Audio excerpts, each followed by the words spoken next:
चला तर मग आज आपण मस्त असे झणझणीत असे पालक भजी बनवूया. तर मंडळी, मी एक गड्डी पालक इथे स्वच्छ निवडून घेतली आहे आणि 2 मीडियम साईजचे कांदा, 2-3 हिरव्या मिरच्या, लसूण, जिरं, थोडीशी कोथिंबीर असं मी साहित्य घेतलं आहे. एका मिक्सरच्या भांड्यामध्ये मी मिरच्या, लसूण आणि जिरं असं हे सगळं वाटण तयार करून घेणार आहे. तुम्हाला वाटलं तर तुम्ही कापून किंवा कुटून असंही करू शकता, पण मी मिक्सरमध्ये एकदा बारीक पेस्ट बनवून घेतली आहे. त्यानंतर बघा, मी एक गड्डी पालक घेतली होती. आता ती स्वच्छ पाण्यामध्ये छान अशी धुवून घेणार आहे आणि तिला आता बारीक असं कट करून घेते. बघू शकता तुम्ही या पद्धतीने. आणि हो, पावसाळ्याच्या दिवसात भजी खायला तर सर्वांनाच आवडतात, मग ती कशी असो, कांदा भजी असो किंवा पालक भजी. तर बघू शकता मंडळी, असे छोटे छोटे पीसेसमध्ये मी पालक असा कट करून घेतला आहे. तुम्ही तुमच्या आवडीनुसार तुम्ही मोठे मोठे देखील कट करू शकता.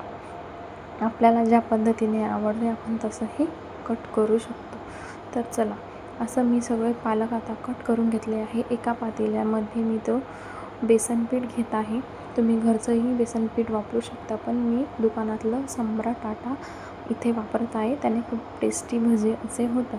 तर मी इथे घेतला आहे बेसन. त्यामध्ये आपण केलेली पेस्ट टाकली आहे, जी की होती लसूण आणि हिरव्या मिरच्या, जिरं याची, ती टाकली आहे. कट केलेला कांदा आता मी यामध्ये घालणार आहे.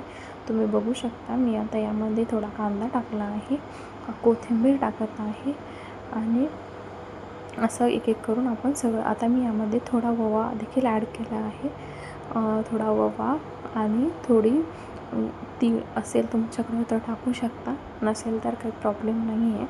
आता मी ह्यामध्ये थोडीशी हळद टाकली आहे आणि भरपूर सारा पालक कट केलेला आता मी यामध्ये टाकणार आहे.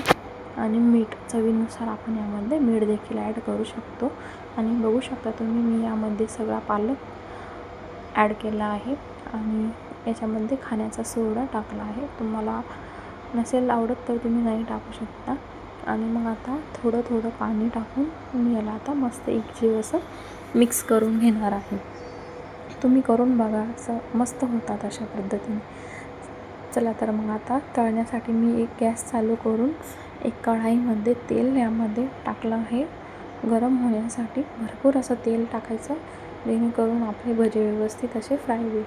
तर चला मग, आता तेल पण गरम झालेलं आहे. आता आपण यामध्ये एक एक भजे बनवून घेऊया. बिलकुल अशा पद्धतीने बघू शकता तुम्ही मी कसे टाकले आहे त्यामध्ये भजे. आणि त्याला मस्त असे मंद आचेवर आता तळून घेऊया. बघू शकता किती मस्त असं तेल तापलेलं आहे आणि किती मस्त असे आपले भजे फ्राय होत आहे. बघा तुम्ही व्हिडिओ दाखवल्याप्रमाणे. आणि आता सगळे असे एक एक करून सगळे भजे आपण तळून घेऊ. बघा मंडळी, किती छान असे आपले भजे तयार झालेले आहे. एकदा नक्की या पद्धतीने बनवून बघा, मस्त होतात, चवीला अप्रतिम असे लागतात. तुम्ही जर यूट्यूब चॅनलवर नवीन असाल तर प्लीज चॅनलला सबस्क्राईब करा आणि एक लाईक करायला अजिबात विसरू नका. आणि असे नवीन नवीन व्हिडिओ रोज बघा. थँक्यू.